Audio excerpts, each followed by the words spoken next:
Assalomu alaykum barchaga, sog' salomatsizlar birodarlar.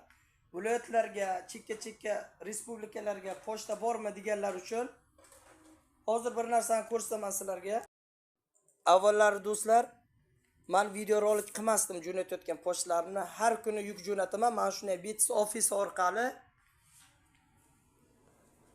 mana shunday qadoqchalarda bo'ladi va bu maxsus qutilarda joylashtiriladi.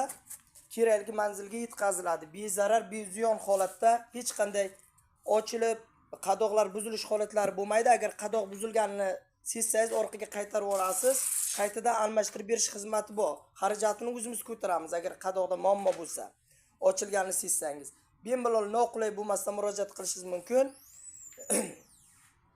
Manzillarimiz profilimizning yuqori tomonida ko'rsatib qo'yilgan va siz manzilni to'liq yozasiz va kasalligingiz haqidagi ma'lumotni batafsil tushuntirsangiz, голосовойmi yoki yozma ravishda tashlasangiz, biz shunga qarab tayyorlab jo'natib yuboramiz. Mana bunday maxsus kodlar bilan. Sog' salomat bilan, Allohga omonat. Xayr, asossiz asrang.